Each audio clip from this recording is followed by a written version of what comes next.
I watched through the glass conference room walls as Marcus Sterling straightened his Italian silk tie and smiled that predatory grin I'd come to know so well.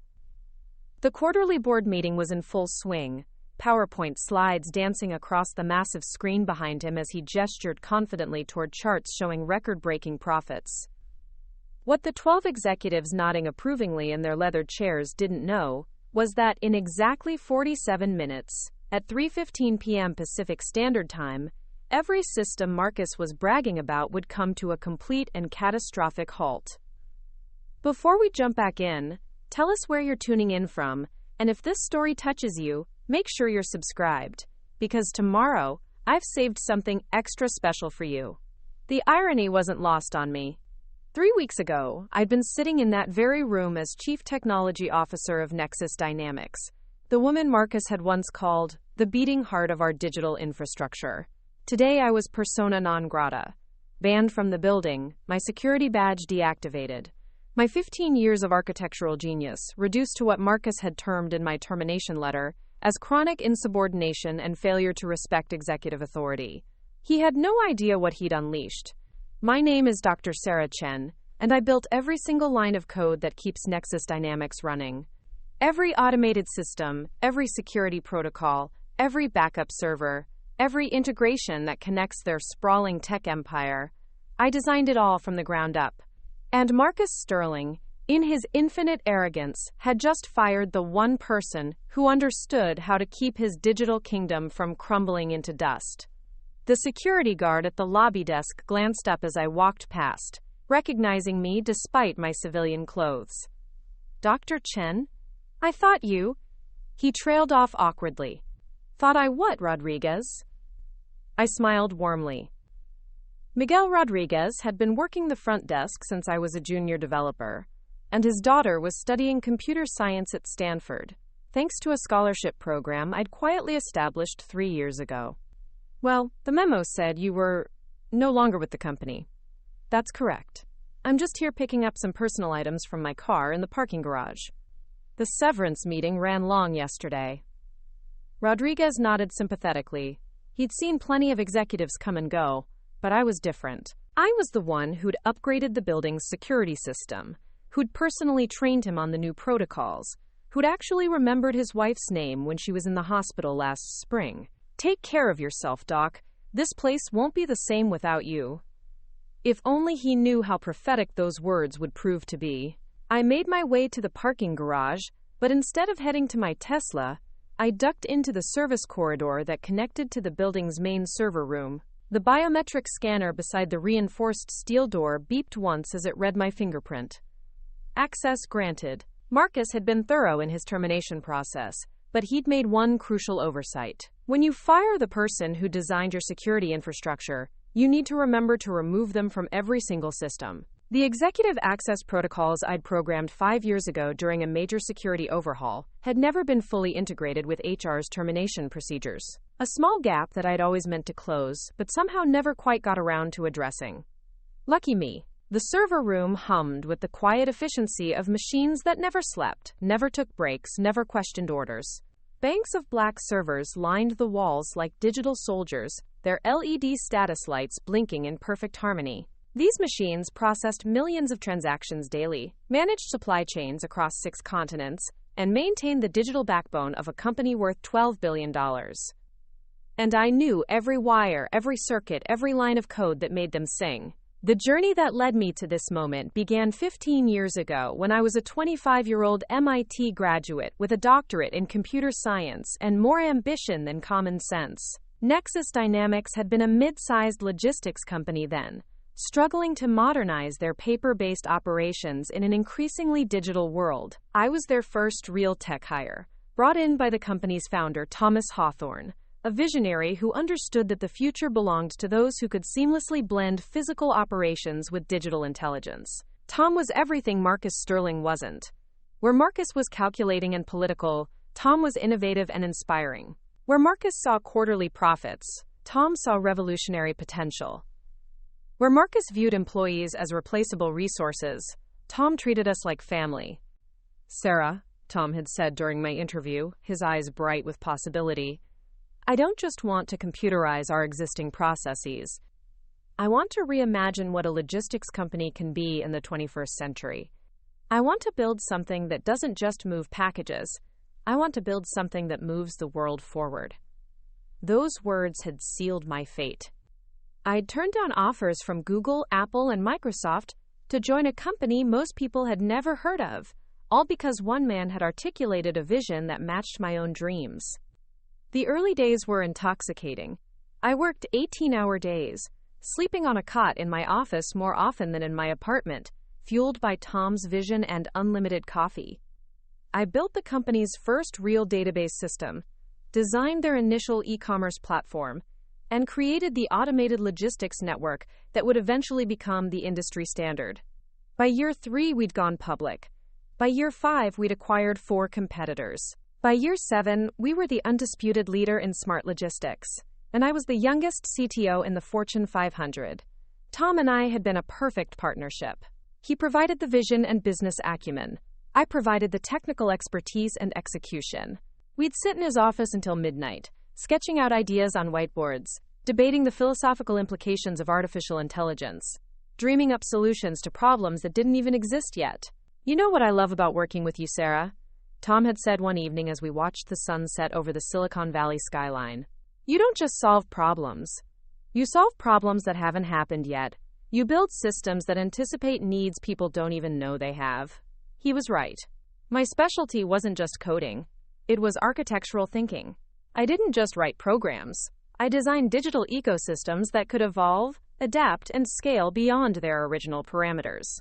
Every system I built had hidden capabilities, emergency protocols, and redundancies that even I sometimes forgot about until the moment they were needed. That philosophy would prove more valuable than either of us could have imagined. The first sign of trouble came 8 years ago, when Tom was diagnosed with early-onset Alzheimer's.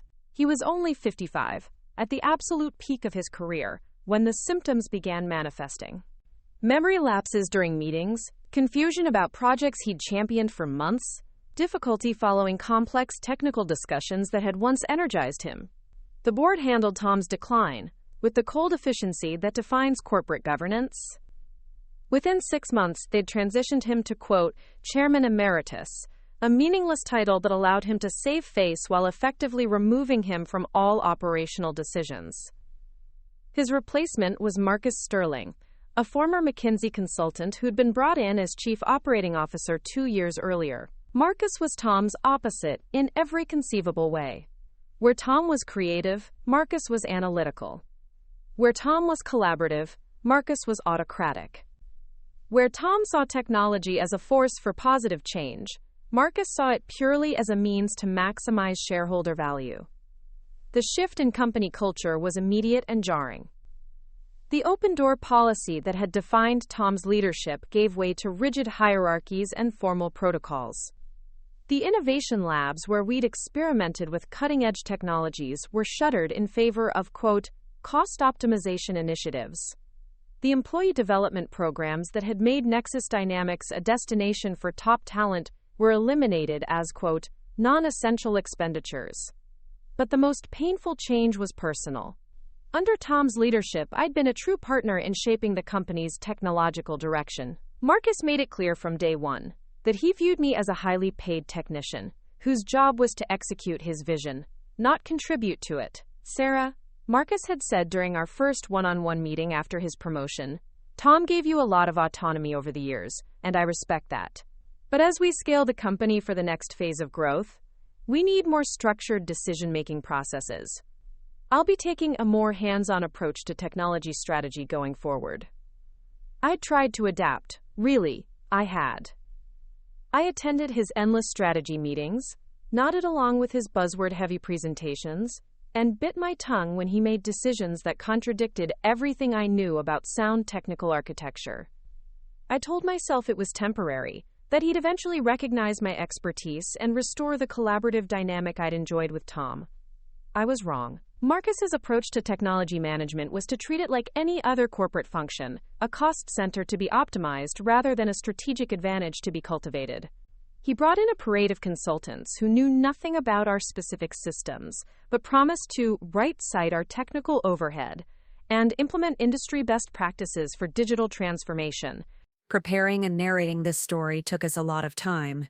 So if you are enjoying it, subscribe to our channel. It means a lot to us.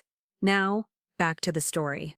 The consultants produced beautiful slide decks filled with generic recommendations that completely ignored the unique architecture I'd spent a decade perfecting. They suggested migrating critical systems to cloud platforms that couldn't handle our specific security requirements. They recommended replacing custom applications with off-the-shelf solutions that lacked the sophisticated integrations our business model required. They proposed organizational restructures that would have dismantled the technical teams I'd carefully assembled over years of strategic hiring. I fought back the only way I knew how, with data, logic, and detailed technical arguments. I produced analysis after analysis, showing why their recommendations would compromise system reliability, increase security vulnerabilities, and ultimately cost far more than the savings they projected. I scheduled presentations with the board, wrote comprehensive memos, and requested one-on-one meetings with Marcus to explain the potential consequences of following the consultant's advice. Marcus's response was always the same. "I appreciate your input, Sarah, but we need to think bigger picture here. These consultants have implemented similar transformations at dozens of companies. They bring an outside perspective that helps us avoid the tunnel vision that comes from being too close to our existing systems."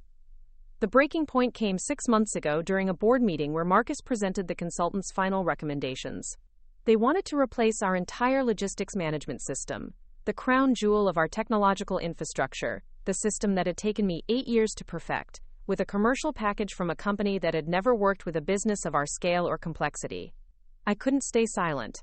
When Marcus finished his presentation and asked for questions, I stood up and delivered what I thought was a calm, professional explanation of why the proposed migration would be catastrophic. I outlined the specific technical dependencies they'd missed, the integration challenges they'd underestimated, and the customer service disruptions that would inevitably result from such a massive system change. The board listened politely, asked a few clarifying questions, and then voted unanimously to approve Marcus's recommendation. I was stunned.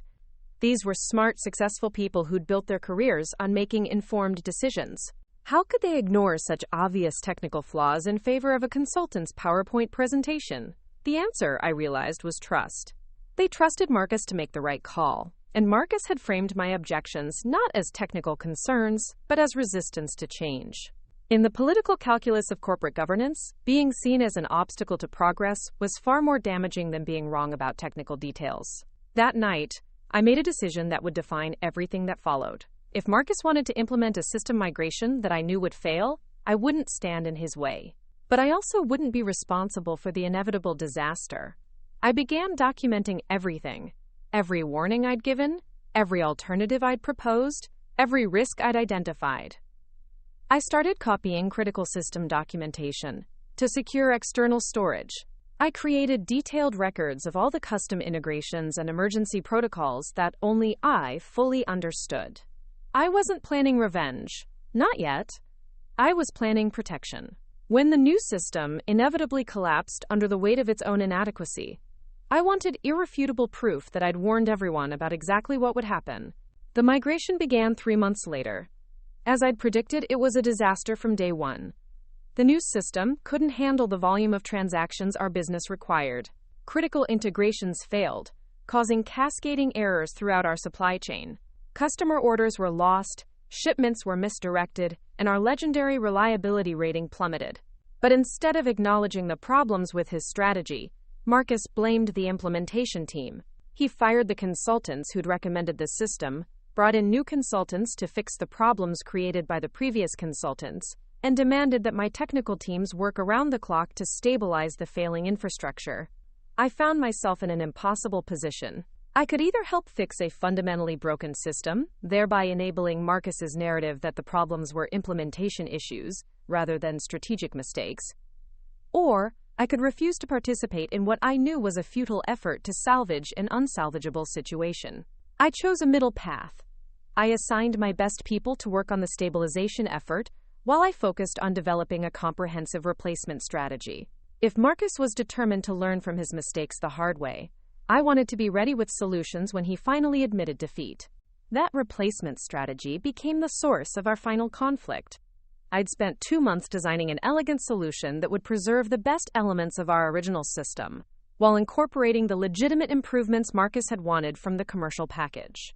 It was technically sophisticated, financially prudent, and could be implemented with minimal disruption to our operations. I requested a meeting with Marcus to present my proposal, confident that he'd recognize its value once he saw the detailed specifications and implementation timeline. I couldn't have been more wrong. "Sarah," Marcus said, barely glancing at the presentation I'd prepared, "I appreciate your initiative, but we've already committed to making the current system work. Bringing the board another alternative at this point would undermine confidence in our decision-making process." "But the current system fundamentally can't work," I replied, trying to keep my voice level. "The architecture is wrong for our business model. No amount of optimization will fix the core structural problems." "That's your opinion," Marcus said curtly. "The vendors assure me that the performance issues are temporary. They're rolling out patches next quarter that will address the scalability concerns." I stared at him in disbelief. "Marcus, those aren't scalability concerns. They're fundamental design flaws. The system was built for companies that process thousands of transactions per day, not millions. The patches they're talking about are band-aids on a severed artery.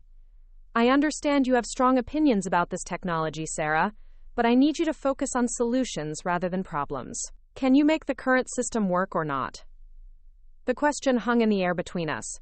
He wasn't asking for my technical assessment or professional recommendation.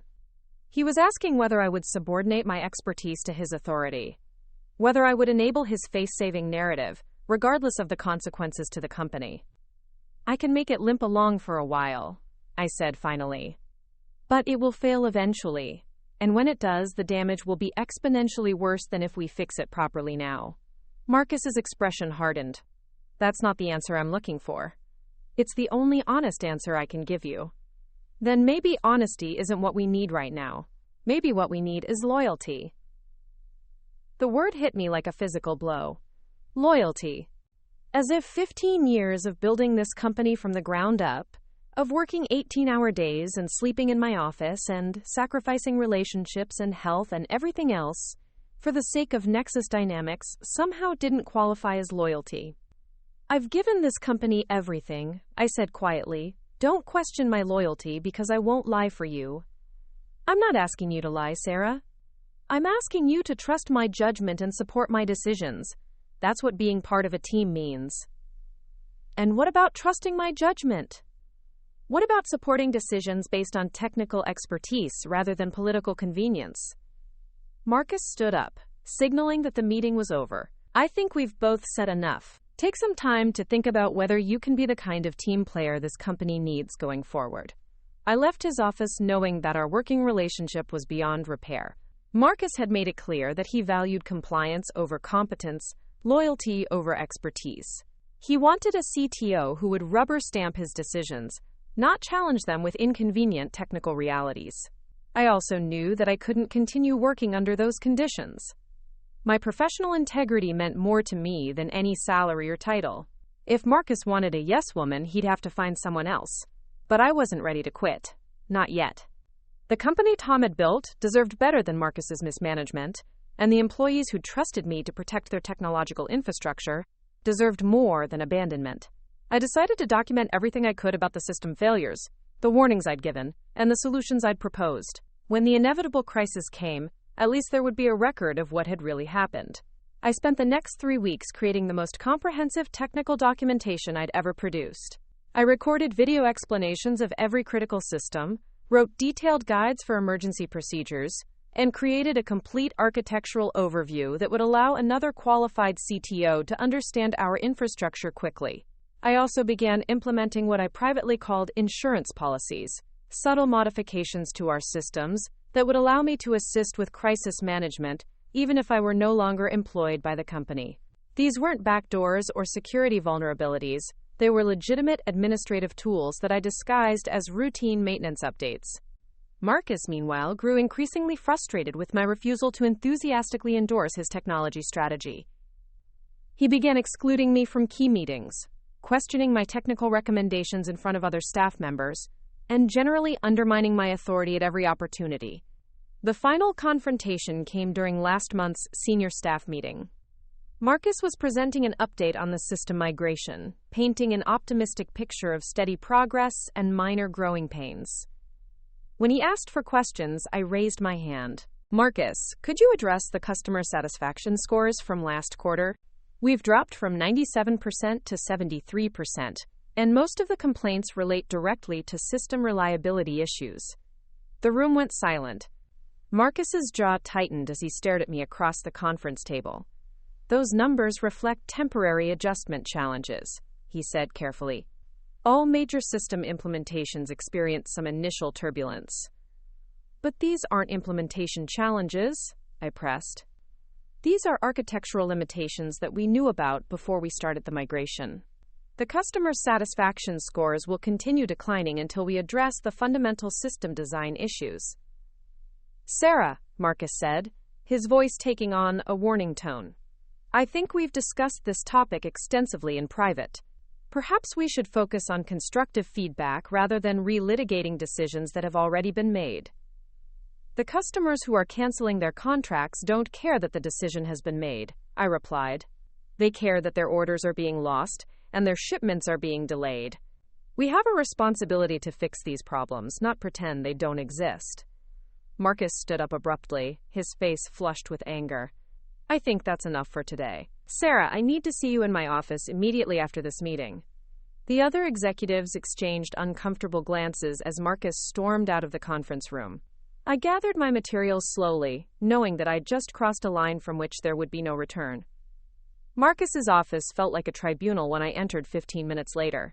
He was standing behind his desk, his hands clasped behind his back, staring out the floor-to-ceiling windows at the sprawling campus below. 15 years, he said, without turning around. 15 years you've been with this company.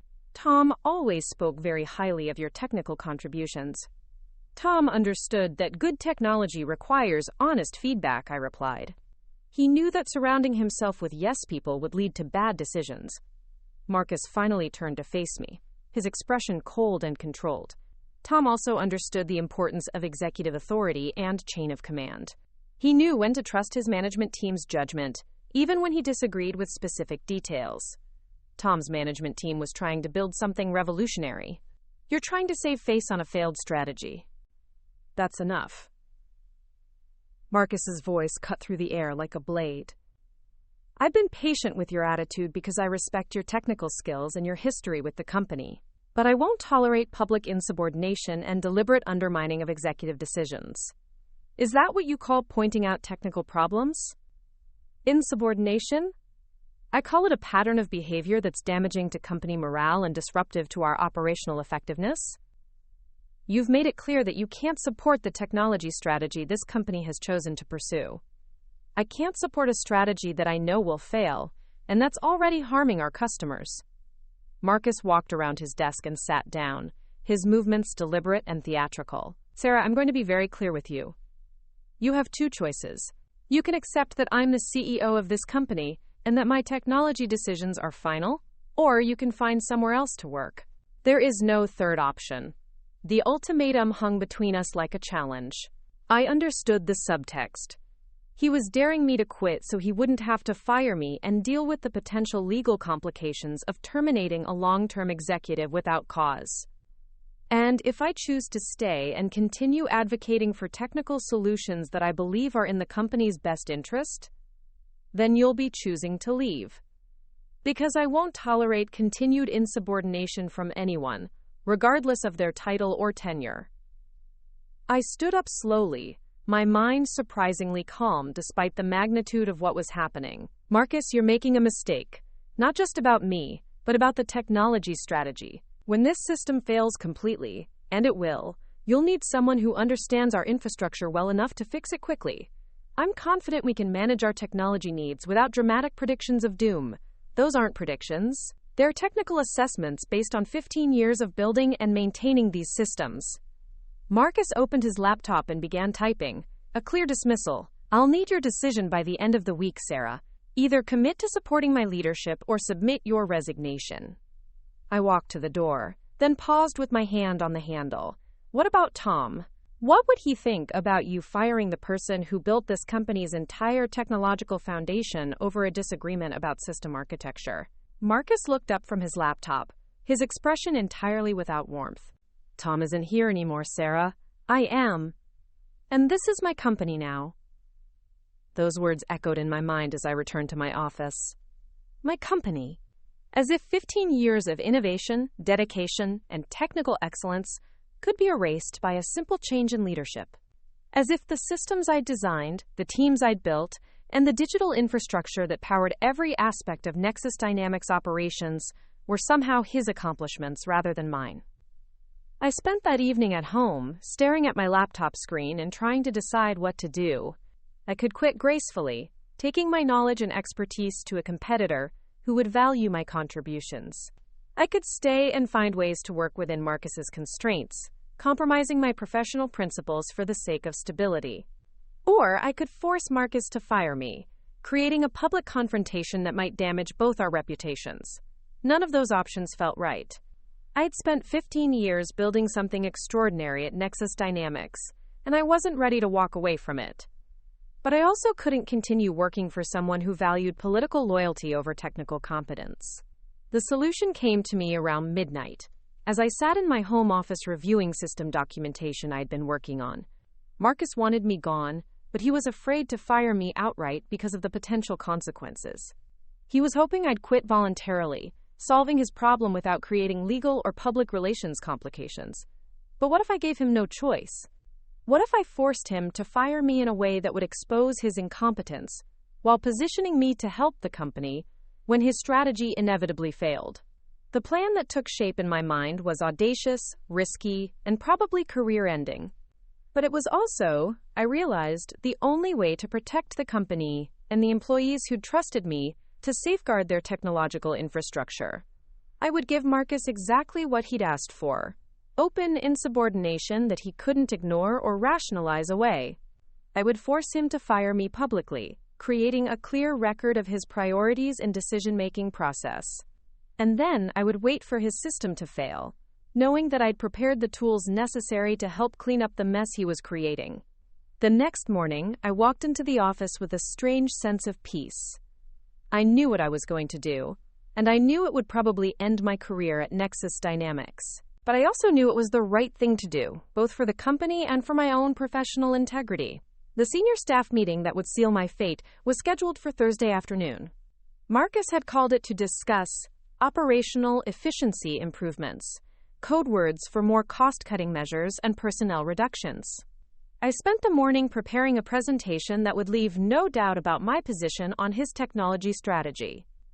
Thursday afternoon arrived with typical Silicon Valley sunshine streaming through the conference room windows. The senior staff filed in with their usual mixture of caffeine-fueled energy and meeting-weary resignation. Marcus took his place at the head of the table, his presentation already loaded on the large monitor behind him. "Thank you all for being here," he began, clicking through his slides with practiced efficiency. "Today I want to discuss our progress on the operational optimization initiatives we launched last quarter and outline our strategy for the next phase of organizational restructuring." The presentation was exactly what I'd expected: a series of charts showing cost reductions, efficiency metrics, and productivity improvements that carefully ignored the customer satisfaction data and system reliability issues that told the real story of our recent performance. When Marcus reached the slide about technology infrastructure modernization, I knew my moment had arrived. "As you can see," Marcus said, gesturing toward a graph that showed declining IT expenditures, "our migration to industry-standard platforms has significantly reduced our technology overhead while improving system reliability and performance." I raised my hand. "Marcus, could you clarify what you mean by improved reliability? Because our system uptime has actually decreased by 12% since the migration began." A ripple of tension moved through the room. Marcus's smile never wavered, but I could see the anger building behind his eyes. "Sarah, I think you're looking at incomplete data. The overall trend has been very positive once we account for the adjustment period." "I'm looking at complete data from our monitoring systems," I replied, pulling out my laptop. Would you like me to share the actual uptime statistics with the group? That won't be necessary, Marcus said quickly. I think we should focus on the strategic overview rather than getting bogged down in technical details. But these aren't just technical details, I pressed, standing up and moving toward the presentation screen. These are fundamental performance metrics that directly impact every aspect of our business operations. Marcus stepped sideways to block my path to the computer controlling the presentation. Sarah, please sit down. We can discuss your concerns about the data offline. Why offline? I asked, my voice carrying clearly through the suddenly silent room. Don't you think the other executives should understand the technical challenges we're facing? I think, Marcus said, his voice tight with barely controlled fury, that you're being deliberately disruptive and undermining the purpose of this meeting. I think I'm trying to give this company's leadership team accurate information about the state of our technological infrastructure. Marcus stared at me for a long moment, and I could see him calculating his options. He could back down and let me present the data, which would undermine his narrative about the system migration's success. He could continue the confrontation, which would create an ugly scene in front of the other executives. Or he could end the meeting and deal with me privately, which would only postpone the inevitable confrontation. He chose option 4, the nuclear option. Sarah, you're fired. Security will escort you from the building immediately. The words hung in the air like smoke from an explosion. The other executives stared in shock at the sudden escalation. I felt a strange calm settle over me as I realized that Marcus had just made the biggest mistake of his professional life. For what cause? I asked quietly. Insubordination, deliberate undermining of executive authority. Disruptive behavior that interferes with normal business operations. I nodded slowly, making sure my response would be remembered by everyone in the room. So to be clear, you're firing me for trying to present accurate technical data about system performance issues that directly affect our customers and our business operations?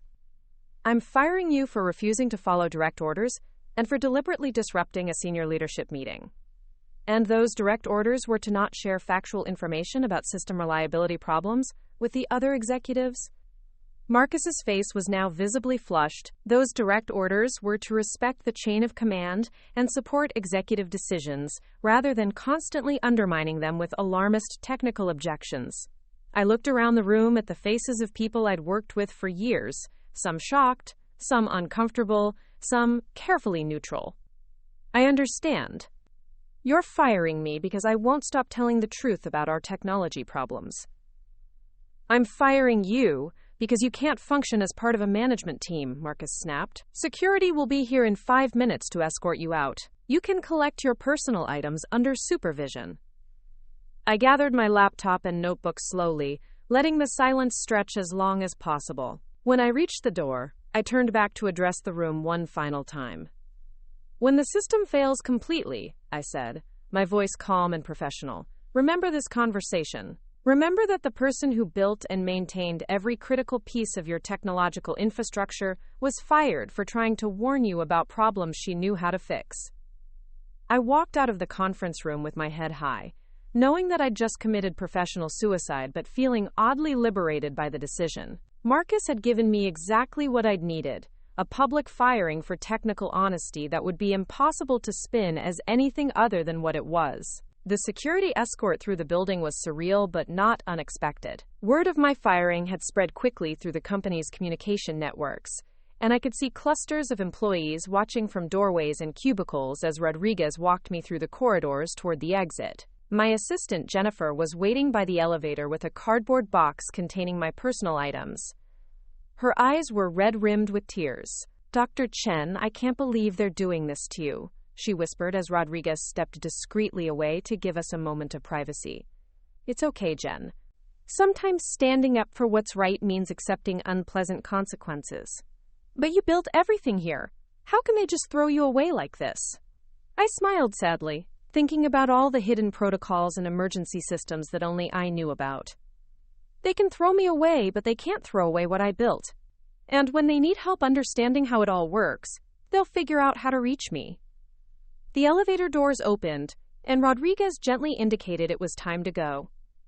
As we descended toward the lobby, I felt a strange mixture of sadness and anticipation. Sadness for the end of an era, for the company I'd helped build, and the relationships I was leaving behind, but also anticipation for what would happen when Marcus finally learned the difference between managing people and managing technology. The lobby was unusually crowded as we crossed toward the main exit. Word of my firing had clearly reached the entire building, and dozens of employees had found reasons to be in the area as I made my final departure. Some nodded sympathetically, others watched with careful neutrality, but all of them understood that something significant had just happened. Rodriguez held the door open for me, his expression professionally neutral but his eyes sympathetic. "Take care of yourself, Dr. Chen, and if you ever want to visit, well, you know where to find us." I stepped out into the California sunshine, feeling the warmth on my face and breathing the free air of unemployment. Behind me, Nexus Dynamics continued its daily operations, processing transactions and managing supply chains and generating revenue just as it had for years. But I knew something that Marcus Sterling didn't know. I knew exactly how long his digital kingdom could survive without the person who'd built it to protect him from his own incompetence. 47 minutes, to be precise. I walked to my car slowly, savoring these last moments of calm before the storm I'd spent 3 weeks preparing finally broke over Marcus's carefully constructed narrative of technological success.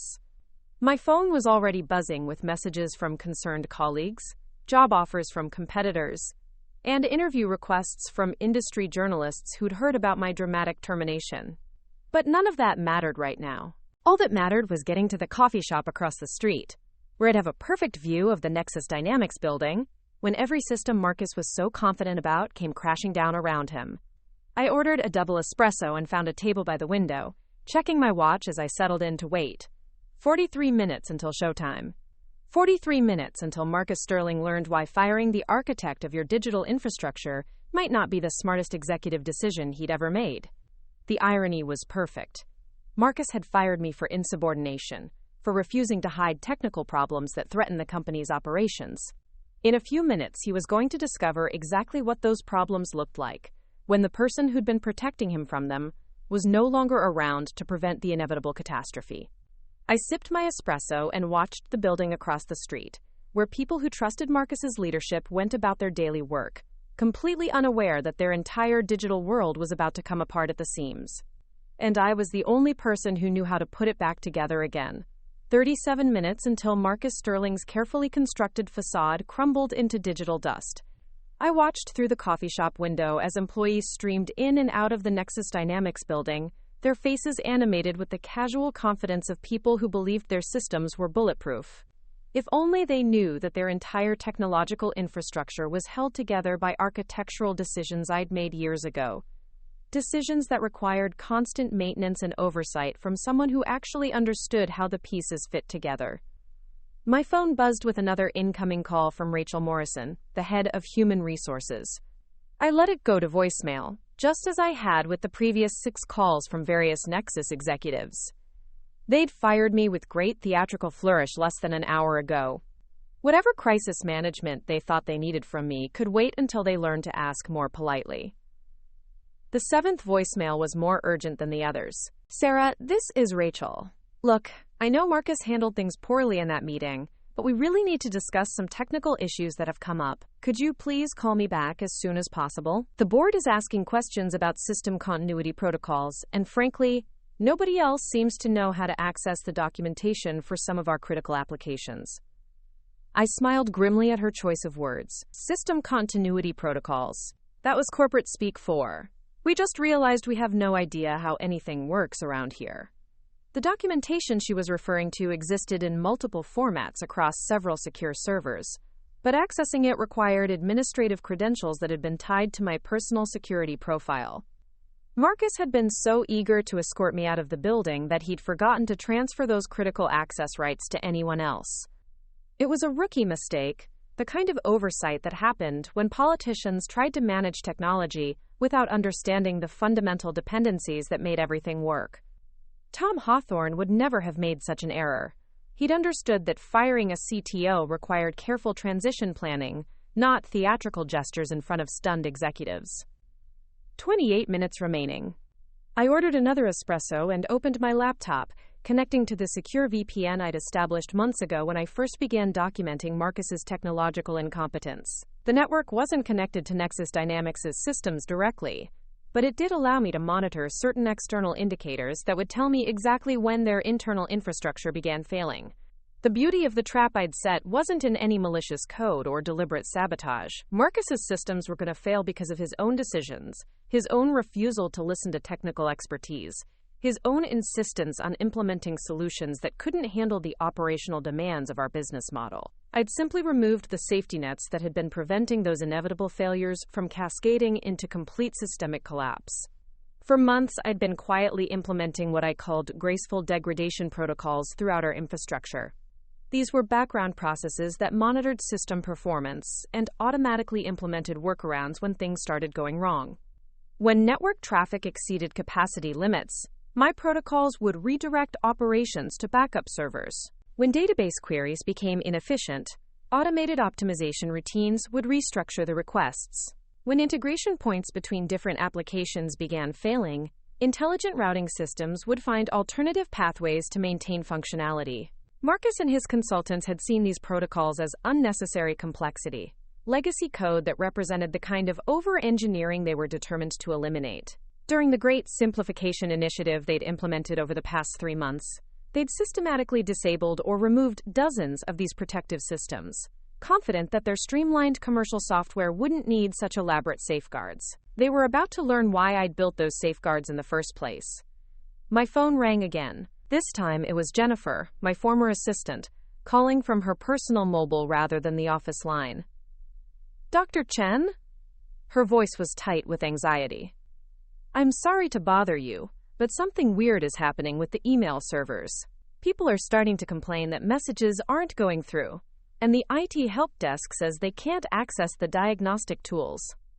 I checked my watch. 22 minutes ahead of schedule. The cascade was beginning earlier than I'd anticipated, probably because Marcus's team had been more aggressive about removing my protocols than I'd realized. "What specifically is happening with the emails, Jen?" "Well, internal messages seem to be working fine, but anything going to external addresses is just disappearing. No error messages, no bounce backs, nothing. And when people try to send large attachments, the system says it's processing them, but they never actually get delivered." The email integration failure was the first domino in a chain reaction I designed to unfold over the course of an hour. The commercial email platform Marcus had insisted on implementing couldn't handle the volume of automated reports, notifications, and data exports that our business operations generated daily. My protocols had been managing that traffic by intelligently batching and routing messages to prevent system overload. Without those protocols, the email servers were attempting to process everything simultaneously, creating bottlenecks that would eventually crash the entire communication system. More importantly, those email failures would trigger secondary problems in other applications that depended on automated notifications to coordinate their operations. "Jen, you should probably let Rachel Morrison know that this is going to get worse before it gets better. The email problems are just the beginning." "What do you mean? Is there something wrong with the new system?" I considered how much to tell her. Jennifer was a good person who didn't deserve to be caught in the crossfire of Marcus's technological incompetence, but she was also still an employee of Nexus Dynamics with loyalties and obligations I had to respect. The new system has some architectural limitations that make it vulnerable to cascade failures. When one component gets overloaded, it can create problems for other integrated applications.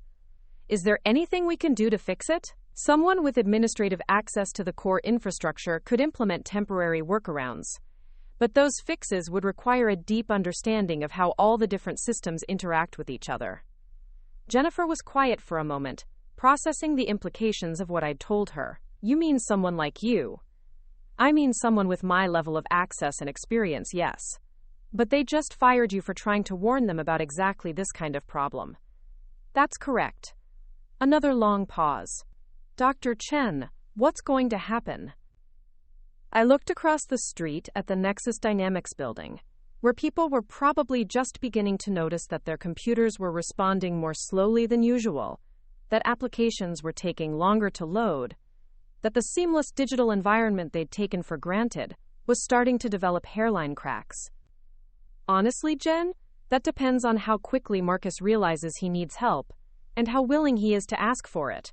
After Jennifer hung up, I opened a secure messaging application and sent a brief update to Tom Hawthorne. Despite his Alzheimer's diagnosis, Tom still had good days when his mind was sharp and clear. His neurologist had told me that talking about familiar subjects like the company he'd built often helped stimulate his cognitive function. Tom, this is Sarah. Marcus fired me today for insubordination. I think you'd be interested to know what's about to happen to the systems we built together. His response came back within minutes, which suggested he was having one of his better days. Sarah, I've been worried about the direction things were heading under Marcus.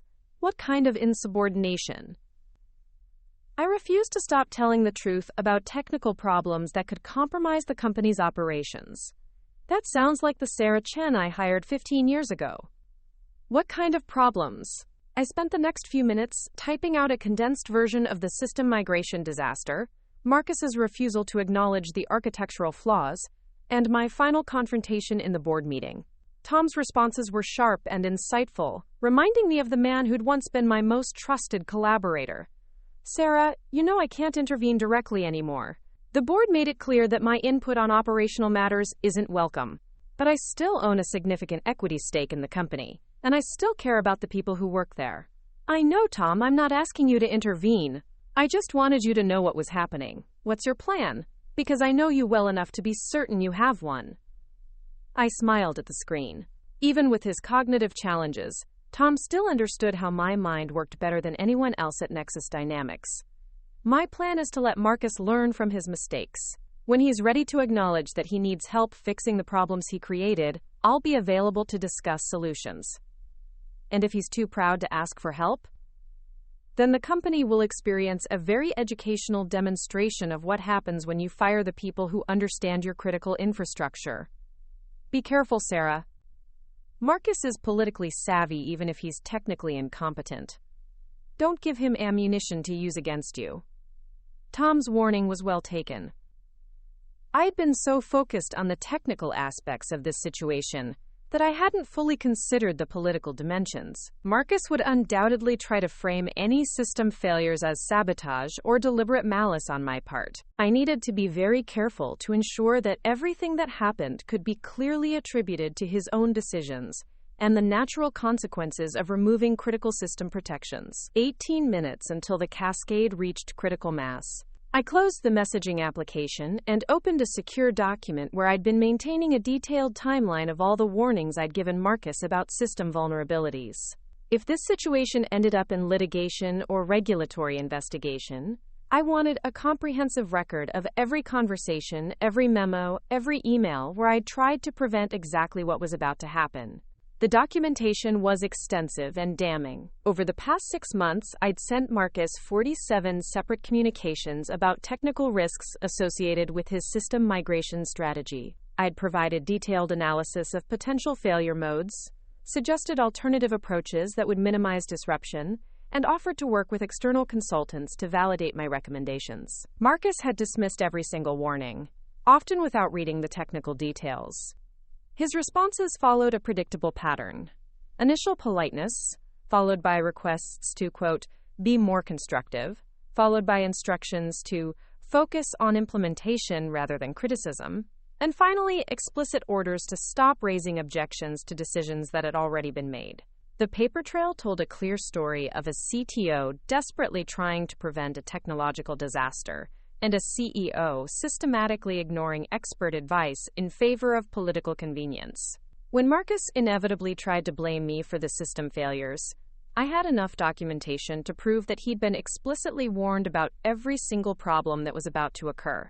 My phone buzzed with a text message from an unknown number. Sarah, this is Alex Rodriguez from the server room. Not sure if I should be contacting you, but we're seeing some unusual activity on the core systems. Automated processes that have been running smoothly for years are starting to throw error messages.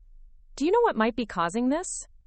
Alex was one of the junior network administrators I'd hired and trained over the past 3 years. He was smart, dedicated, and probably the only person left in the building who understood our infrastructure well enough to recognize the early warning signs of systemic failure. I thought carefully before responding. I couldn't provide specific technical assistance, as that might be construed as inappropriate interference with Nexus Dynamics operations, but I could offer general guidance that might help Alex understand what he was seeing. Alex, those error messages are probably related to the protocol changes that were implemented during the system migration. Some of the automated monitoring and optimization routines were disabled or modified, which can cause cascade effects when system load increases beyond normal parameters. Is there anything we can do to stabilize things? Someone with administrative access could temporarily re-enable some of the disabled protocols, but that would require approval from senior management and a detailed understanding of which specific changes were made during the migration. Senior management is in emergency meetings. They're saying the problems are minor and temporary, but what I'm seeing on the monitoring screens doesn't look minor. Trust what you're seeing, Alex. The monitoring systems don't lie, even when the people interpreting the data prefer more optimistic narratives. I felt a pang of guilt about Alex and the other junior staff members, who were probably scrambling to fix problems they didn't fully understand. They were good people who'd trusted me to teach them how to maintain the systems we'd built together. Now they were being asked to support an infrastructure that had been fundamentally compromised by decisions made over their objections. But this wasn't their fault, and it wasn't really mine either. Marcus had made a calculated decision to prioritize political control over technical competence. The consequences of that decision were now beginning to manifest exactly as I'd predicted they would. 12 minutes remaining. I could see increased activity around the Nexus Dynamics building as people began moving more urgently through the lobby and corridors. The kind of purposeful movement that indicated something significant was happening, even if most employees didn't yet understand the scope of the crisis developing around them. A news alert popped up on my laptop screen. Nexus Dynamics stock down 3% in after-hours trading following reports of executive leadership changes and operational disruptions. The financial markets were always the first to detect corporate instability, even when the underlying problems weren't yet public knowledge. I opened a financial news site and found a brief article about my termination. The story was clearly based on a hastily written press release from Nexus Dynamics' Public Relations Department, describing my departure as a mutual decision to pursue new opportunities, and emphasizing the company's confidence in its technology leadership team. The article was bland corporate boilerplate, but the comments section told a different story. Industry analysts and former Nexus employees were expressing concern about the timing of my departure, particularly given the company's recent struggles with system reliability. Several commenters noted that losing a CTO of my caliber during a major technology transition suggested internal conflicts about strategic direction. One comment caught my attention. Sarah Chen built everything that made Nexus Dynamics a technology leader. If they fired her, either they're idiots or she found out about something they didn't want her to know. Either way, I'm selling my shares tomorrow morning. The market was already beginning to price in the possibility that Marcus had made a catastrophic error in judgment. By the time the full scope of the system failures became apparent, Nexus Dynamics' stock price would be in freefall. My phone rang again. This time it was David Kim, the chief financial officer, and one of the few senior executives I still respected. David had been with the company almost as long as I had, and unlike Marcus, he understood the relationship between technology infrastructure and business operations. Sarah, I'm calling from my personal phone because I wanted to have a conversation that isn't going through official channels. I appreciate that, David. What's on your mind? I just came out of a meeting with Marcus where he assured the senior staff that your departure won't affect our operational capabilities. He seemed very confident that the technology team can handle any issues that might arise. And you're calling me because you're not convinced by his confidence? I'm calling you because I've been watching our system performance metrics for the past hour, and they're showing patterns I've never seen before. Response times are increasing, error rates are climbing, and our automated reporting systems are starting to generate alerts about integration failures. David was smart enough to understand what those metrics meant, even if he didn't have the technical background to diagnose the specific causes. What do you think is happening, Sarah? I think you're seeing the early stages of cascade failures in systems that were designed to depend on protocols and safeguards that have been systematically removed over the past few months. The protocols that you designed? The protocols that I designed, implemented, and maintained, yes. And Marcus removed them as part of the system migration? Marcus's consultants recommended removing them as unnecessary complexity. I objected strenuously, both in writing and in multiple meetings. Those objections are thoroughly documented. David was quiet for a long moment. Sarah, how bad is this going to get? I looked at my watch. 7 minutes until the real chaos began. That depends on how quickly qualified people can identify and fix the root causes of the failures. But fixing these problems requires intimate knowledge of how all our systems interact with each other, plus administrative access to implement solutions. Knowledge that walked out the door with you an hour ago. Knowledge that was escorted out the door by security after being fired for trying to share it with senior management. Jesus Christ, David muttered. What do we do? We? David, I don't work for Nexus Dynamics anymore, remember? Marcus made that very clear in front of the entire senior staff. Sarah, please. You know, this isn't just about Marcus or corporate politics. We have 8,000 employees whose livelihoods depend on this company. We have customers all over the world who trust us to manage their supply chains. You can't just let everything collapse because Marcus is an arrogant asshole. His appeal to my sense of responsibility was effective, but I wasn't ready to let Marcus off the hook quite yet. David, I spent 6 months warning everyone who would listen about exactly this scenario. I provided detailed analysis, suggested alternatives, and offered to work with external experts to validate my recommendations. I was told repeatedly that my input wasn't needed and that I should focus on implementation rather than strategy. I know. I was in some of those meetings. I should have supported you more strongly. Should have, could have, would have. The point is that Marcus fired me for telling the truth about technical problems that threatened the company's operations. If he wants my help fixing those problems, he's going to have to ask for it. You want him to apologize? I want him to acknowledge that he made a mistake. I want him to admit that he was wrong to ignore technical expertise in favor of political convenience. And I want some assurance that if I help clean up this mess, I won't be fired again the next time I tell him something he doesn't want to hear. David sighed heavily. Sarah, you know Marcus well enough to understand that public apologies aren't exactly his strong suit. Then he'd better learn fast, because his systems are about to fail spectacularly, and I'm the only person who knows how to fix them quickly. 3 minutes remaining.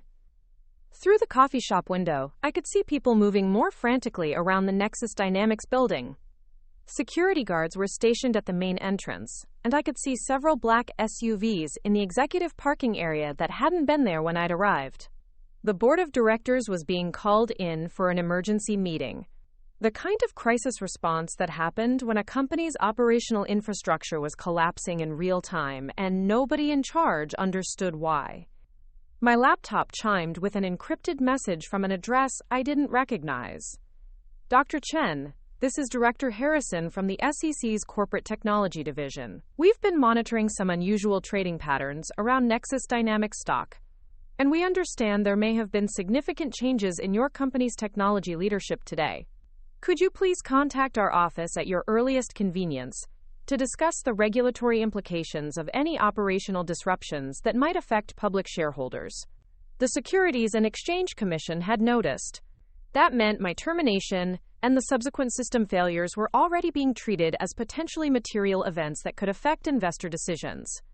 Marcus's problems were about to extend far beyond simple technology issues into the realm of regulatory investigation and potential securities violations. I forwarded the SEC message to my personal attorney with a brief note. Expect this situation to get complicated quickly. I may need representation for regulatory inquiries related to my termination from Nexus Dynamics. 1 minute remaining. I closed my laptop and focused my attention on the building across the street, where Marcus Sterling was about to learn a very expensive lesson about the difference between managing people and managing technology. 30 seconds. I could see someone running through the lobby toward the executive elevators, their body language suggesting urgent crisis rather than routine business. 15 seconds. My phone began buzzing with an incoming call from Rachel Morrison. I let it go to voicemail. 5 seconds. 4, 3, 2, 1. At exactly 3:15 p.m. Pacific Standard Time, every automated system in the Nexus Dynamics building simultaneously attempted to process the daily end-of-shift data synchronization that transferred operational information between different applications. Without my protocols to manage the traffic flow and coordinate the timing, all those systems began competing for the same network resources and database connections. The cascade failure was swift and comprehensive. Email servers crashed under the load of thousands of automated reports trying to send simultaneously. Customer service applications lost connectivity to the main database as connection pools became exhausted. The building's security systems began displaying error messages as their network-dependent features failed. Even the digital displays in the lobby flickered and went dark as the infrastructure supporting them became overwhelmed. I watched through the coffee shop window as lights began going out in sections of the building. Not power failures, but system failures that left entire floors without access to the applications they needed to do their jobs. People appeared at windows, looking out with confusion and concern as their digital workplace simply stopped working around them. My phone rang again. This time I answered. "Dr. Chen?" Rachel Morrison's voice was tight with stress. "I know this is awkward given what happened earlier, but we have a situation developing that requires your immediate attention." "What kind of situation, Rachel?" "Our systems are experiencing widespread failures.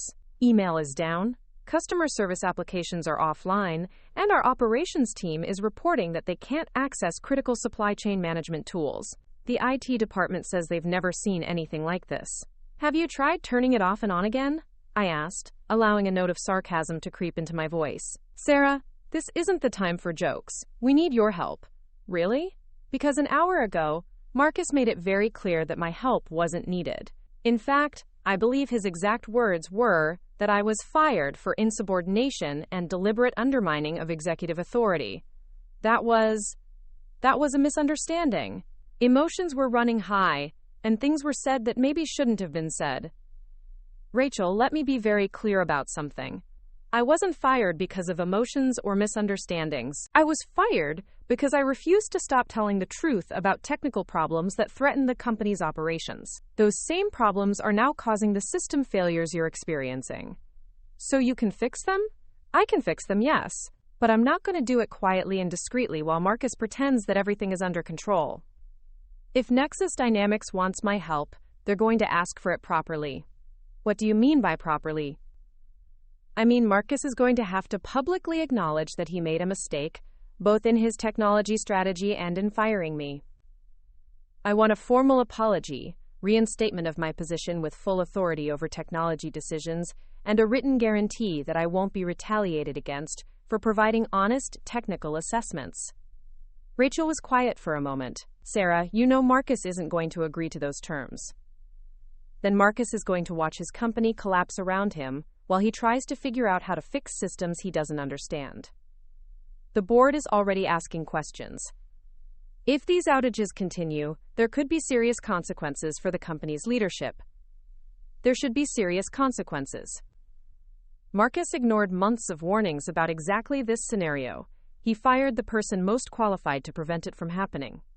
And now he wants to pretend that this is some kind of unforeseeable technical glitch, rather than the predictable result of his own decisions. Through the window, I could see news vans beginning to arrive at the Nexus Dynamics building. Word of the system failures was spreading beyond the company itself into the broader business community.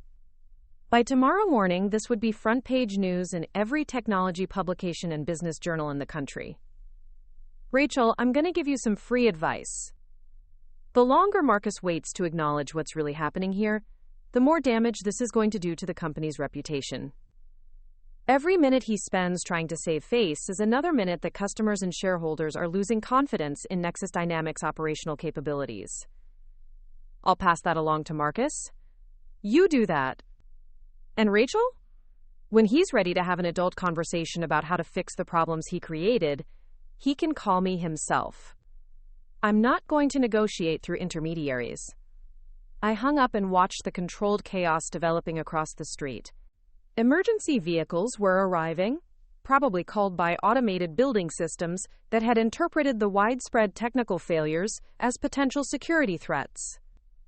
Local news trucks were setting up satellite equipment to broadcast live reports about the mysterious outage affecting one of Silicon Valley's most prominent technology companies. Marcus Sterling was about to become the face of corporate incompetence. The CEO who fired his technology chief just hours before a catastrophic system failure that he had no idea how to fix. The story practically wrote itself. Arrogant executive ignores expert warnings. Fires whistleblower. Watches company implode in real time. My phone buzzed with a text message from an encrypted number. Dr. Chen, this is Agent Martinez from the FBI's Corporate Technology Crimes Unit. We understand there may have been unusual circumstances surrounding your termination from Nexus Dynamics today. Could you please contact our office to discuss potential security implications of the current system disruptions? The FBI was now involved. That meant someone in law enforcement was considering the possibility that the system failures might be the result of deliberate sabotage rather than simple incompetence. I would need to be very careful about how I handled any official inquiries, ensuring that my role in this situation remained clearly within legal and ethical boundaries. I forwarded the FBI message to my attorney with another brief note. Add federal investigation to the list of complications. I'll need comprehensive legal representation if this escalates further. 20 minutes after the initial cascade failure, my phone rang with a call from Tom Hawthorne's personal number. Sarah? I've been watching the news reports about Nexus Dynamics. Are you all right? I'm fine, Tom. I'm sitting in a coffee shop across the street, watching Marcus learn about the consequences of ignoring technical expertise. The reporters are saying this could be the worst corporate technology failure in Silicon Valley history. They're comparing it to the Equifax breach and the TSA outage last year. It's not a security breach, Tom. It's a complete infrastructure collapse caused by removing critical system protections without understanding what they were protecting against. How long will it take to fix? That depends on how quickly Marcus swallows his pride and asks for help. The technical fixes aren't complicated if you know what you're looking for, but they require administrative access and detailed knowledge of how all our systems interact. Knowledge that Marcus just escorted out of the building. Exactly. Tom was quiet for a moment, and I could almost hear his mind working through the implications. Sarah, this could destroy the company. Not just damage it, but actually destroy it. If these outages continue for more than a few hours, we'll lose major customers. If they continue for more than a day, we might face regulatory sanctions. If they continue for more than a week, the company might not survive. I know. So why are you sitting in a coffee shop instead of fixing the problems? The question hit me harder than I'd expected. Tom's tone wasn't accusatory, but it carried the weight of 15 years of partnership and shared commitment to the company we'd built together. Because Marcus fired me for trying to prevent exactly this situation. Because he chose political control over technical competence. Because he needs to learn that expertise can't be replaced with arrogance and buzzwords. And you're willing to let 8,000 employees pay the price for Marcus's education? I'm willing to let Marcus pay the price for Marcus's decisions. The employees didn't choose to ignore technical warnings or fire the people responsible for maintaining critical infrastructure. But they're the ones who will suffer if the company fails. Tom's point was valid and painful. My anger at Marcus was justified, but the consequences of this situation extended far beyond the executive suite. Thousands of people who had nothing to do with the decisions that created this crisis would lose their jobs if Nexus Dynamics collapsed completely. Tom, what do you think I should do? I think you should be the person I hired 15 years ago. The person who cared more about building something extraordinary than about being right in corporate power struggles. His words stung because they contained more truth than I wanted to acknowledge.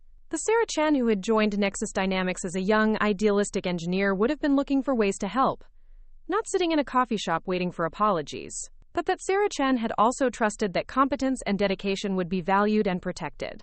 She'd believed that doing excellent work and providing honest feedback would be rewarded rather than punished. 15 years of experience had taught me that corporate politics often mattered more than technical excellence. I'll think about it, Tom. Don't think too long. Every minute this continues makes the damage worse. After Tom hung up, I sat staring at my phone,